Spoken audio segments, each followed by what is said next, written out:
नमस्कार दोस्तों, स्वागत है आपका हमारे YouTube चैनल में। दोस्तों, आज मैं आपको सीमेंट टेस्ट के बारे में बताने वाला हूं। आज जो हम टेस्ट परफॉर्म करने वाले हैं, इनिशियल सेटिंग टाइम और फाइनल सेटिंग टाइम के बारे में आज मैं आपको बताने वाला हूं। तो जो हम IS कोड यूज करेंगे 4031 पार्ट 5 के अनुसार हम ये टेस्ट करेंगे। तो इस टेस्ट में यूज होने वाले ऑपरेटर्स वही ऑपरेटर्स रहेंगे जो हम स्टैंडर्ड कंसिस्टेंसी में यूज किए हैं। ठीक है, बस फर्क इतना रहेगा कि यहाँ पे प्लंजर हमें चेंज कर देना है। 1 mm का इनिशियल के लिए यूज करना है और फाइनल के लिए हमें 5 mm का प्लंजर लगाना है। ठीक है गाइस, तो चलिए मैं आपको पूरा टेस्ट परफॉर्म करके दिखाता हूँ और मैं आपको पूरा प्रोसीजर एक्सप्लेन करूंगा और मैं आपको विस्तार से समझाऊंगा। ठीक है, तो बने रहिए मेरे चैनल पे और लाइक करिएगा और सब्सक्राइब करना मत भूलिएगा। ठीक है, तो चलिए दोस्तों, सबसे पहले हम क्या करेंगे, 400 ग्राम सीमेंट का वेट लेंगे। ठीक है, और हम 400 ग्राम सीमेंट का वेट कर लेंगे एज पर IS कोड।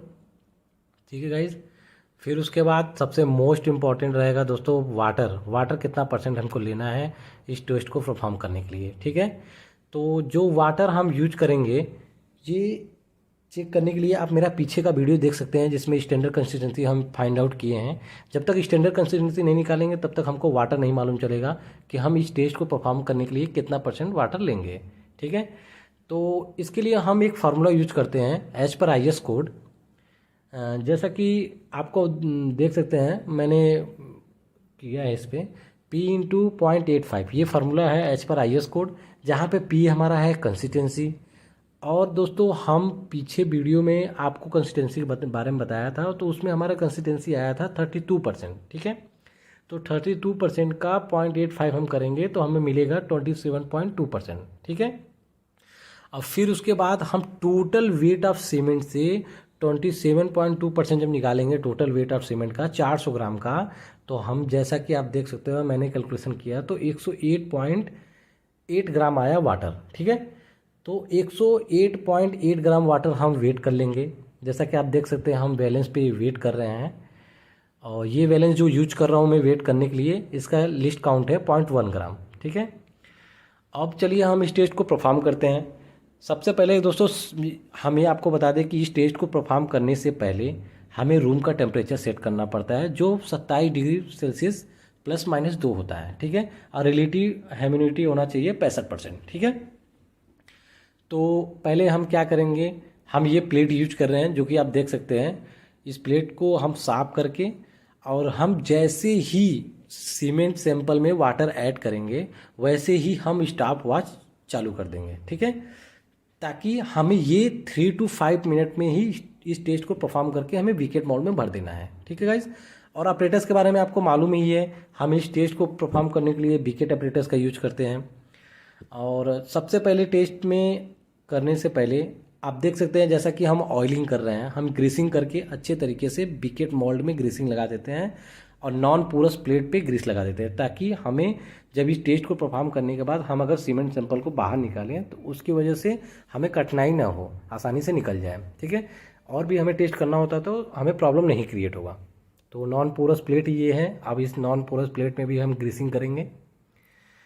तो नॉन पोरस प्लेट पे ग्रीसिंग करने के बाद हम अब चलेंगे सैंपल मिलाएंगे। ठीक है गाइज, और आपको IS कोड मालूम ही है 4031 पार्ट 5 के अनुसार हम ये टेस्ट कर रहे हैं। ठीक है, तो चलिए हम सैंपल को मिक्स करते हैं। अब सैंपल मिक्स करते ही हम स्टॉप वॉच चालू कर देंगे। यहाँ पे हमने स्टॉप वॉच नहीं यूज किया है, हमने यहाँ पे मोबाइल का यूज किया है जिसकी सहायता से हम टाइम को ध्यान देते रहेंगे। ठीक है गाइज, तो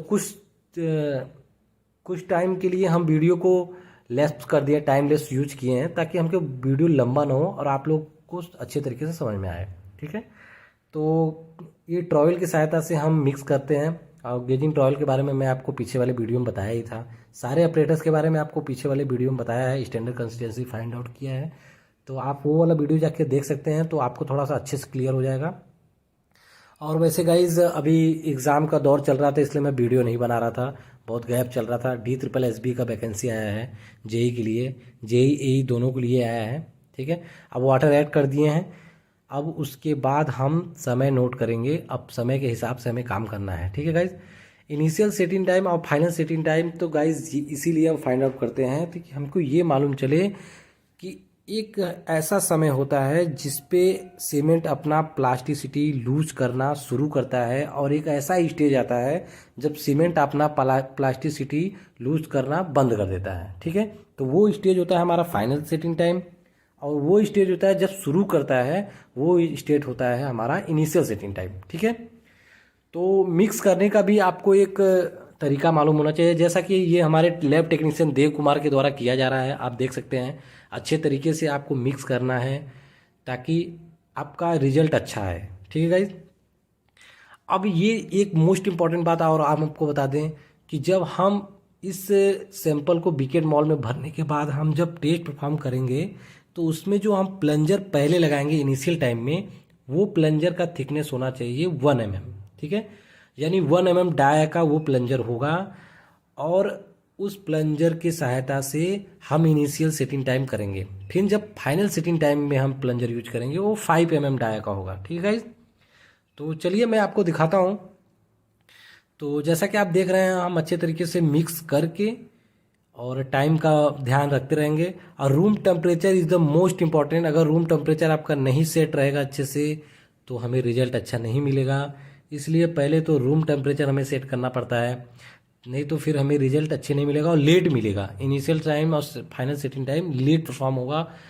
ठीक है गाइज, तो आप कोई भी सीमेंट टेस्ट करिए आपको रूम टेम्परेचर मेंटेन करना ही होगा, नहीं तो आपका रिजल्ट अच्छा नहीं आएगा। ठीक है, तो देखिए हम अभी प्लंजर लगा देते हैं 1 mm का प्लंजर, जैसा कि हम अभी लगाने जा रहे हैं। आप देख सकते हैं प्लंजर मैंने बीकेट अपरेटस में लगा दिया है, और बीकेट मोल्ड में अभी हम सीमेंट सैंपल भर रहे हैं ट्रॉयल की सहायता से। अच्छे तरीके से भर के थोड़ा सा उसे अच्छे से मिक्स करेंगे ताकि उसमें का एयर वाइट से निकल जाए और अच्छे तरीके से सैंपल फिट हो जाए, जिससे हमें रिजल्ट अच्छा मिले। ठीक है, तो अभी हम सैंपल को भरने के बाद अब हम बीकेट अपरेटस पे रखेंगे और हम एक स्टार्टिंग रीडिंग देखेंगे। स्टार्टिंग रीडिंग तो अगर नहीं मिलेगा फिर एक और देखते हैं, ऐसे हम 3 बार रीडिंग देखते हैं। तो एक एक रीडिंग का हम टाइम नोट करते जाते हैं कि मैंने कितने बजे पे मैंने देखा। ठीक है, तो अभी देख लीजिए, आप टेस्ट को देख लीजिए कैसे करते हैं। तो मैं आपको एक फॉर्मेट पे अच्छे से इसका पूरा मेथड समझाता हूँ, क्योंकि जब कहीं आप जॉब करने जाते हैं तो आपको ये चीज़ आना चाहिए कि हम इनिशियल सेटिंग टाइम और फाइनल सेटिंग टाइम कैसे निकालें। ठीक है, बहुत से लोगों को नहीं समझ में आता है, तो मैं आपको लास्ट में एक फॉर्मेट पे अपने कंपनी के फॉर्मेट पे अच्छे से समझाऊंगा। ठीक है, तो देखिए जैसा कि मैंने मोल्ड में भर के अच्छे से फिनिशिंग दे करके मैंने अब ये पेनिट्रेशन दिया। ठीक है, तो पहले तो रीडिंग एकदम नहीं अचीव होगा, पूरा अच्छे से नहीं मिलेगा। अब उसके बाद कुछ देर बाद 1 घंटे बाद हम फाइनल सेटिंग का, तो आप देख सकते हैं हमको ये रीडिंग मिल गया है। मैं कुछ देर बाद वीडियो बना करके अच्छे से देख रहा हूँ, मुझे रीडिंग मिल गया है 5 to 7 अगर आ जाता है लिस्ट काउंट पे होता है इंडिकेटर पे, तो हमें अचीव हो जाता है। देख सकते हैं आप हमारा 5 पे पहुंच गया है। यानी अब ये देखिए दोस्तों, कुछ देर बाद मैंने वीडियो और मर्ज करके मैंने फाइनल का देख रहा हूँ, फाइनल सेटिंग टाइम। अब ये फाइनल सेटिंग टाइम का ही अगर हमको सीमेंट पेस्ट जो हम बीकेट मॉल में भरे हैं अगर उस पर कोई मार्क नहीं होता है तो यानी हमारा ये जो प्लास्टिसिटी लूज कर चुका है, इस पर हमें फाइनल सेटिंग टाइम मिल गया। ठीक है, मैंने एक बार और टेस्ट किया था तो उस पर नहीं मिल रहा था। अब ये फाइनल सेटिंग टाइम दोस्तों, अब ये फाइनल सेटिंग टाइम हमको मिल गया है। चलिए मैं आपको फॉर्मेट पे अच्छे से समझाता हूँ। चलिए ठीक है, फॉर्मेट पे देखिए आपको अच्छे से समझ में आएगा। ठीक है गाइज, चलिए दोस्तों मैं एक रफली आपको फॉर्मेट पे समझा रहा हूँ। तो जैसा कि मैंने सबसे पहले इनिशियल सेटिंग टाइम का पहले पेनिट्रेशन जो दिया था 11:10 पे, ठीक है, तो उस पर हमें 0 पेनिट्रेशन मिला था। ठीक है, जैसे कि मैं आपको समझा दूँ, आपको वीडियो में नहीं समझ में आया होगा, ये हमारा बीकेट मोल्ड है और ये इंडिकेटर है। और इसमें दोस्तों जब हम इसे रिलीज़ करते हैं, प्लंजर को क्विकली रिलीज करते हैं, तो ये प्लंजर हमारे बीकेट मोल्ड में जब अंदर जाता है, पेनिट्रेट होता है, तो एक ऐसा रीडिंग मिलता है 5 to 7 के अंदर अगर रीडिंग मिल जाता है तो हमें मालूम चल जाता है कि उस स्टेज पे हमें इनिशियल सेटिंग टाइम मिल गया है। ठीक है, तो हमें 5.5 पे जा कर के हमें 2:26 पे हमें ये रीडिंग मिल गया। ठीक है, 5.5, और हमको 12:10 पे मिला था, 2 आया था, उस पर भी हमको इनिशियल सेटिंग टाइम हमको अचीव नहीं हुआ।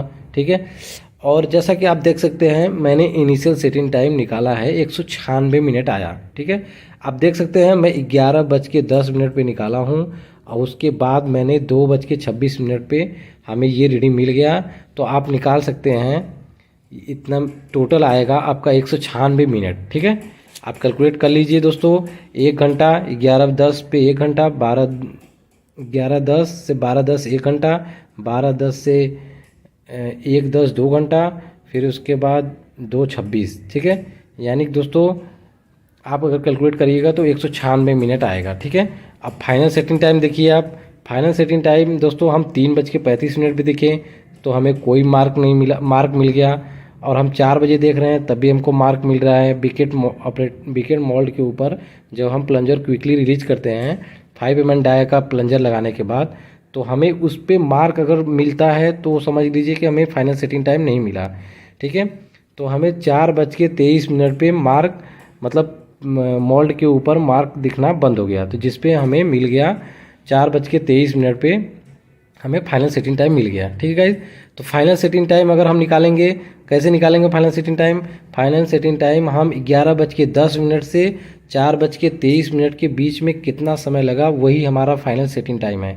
यानी मैंने कैलकुलेट किया 313 मिनट पे मुझे फाइनल सेटिंग टाइम मिला और इनिशियल सेटिंग टाइम 196 मिनट पे मिल गया। ठीक है, तो ये है दोस्तों प्रोसीजर निकालने का। अगर आपको नहीं समझ में आएगा तो आप हमको कमेंट करिएगा, अच्छे से मैं आपको क्लियर करने का कोशिश करूँगा। ठीक है दोस्तों, अगर वीडियो अच्छा लगे तो सब्सक्राइब करिएगा और लाइक करिएगा और शेयर करना मत भूलिएगा। ठीक है, थैंक्स फॉर वॉचिंग गाइस।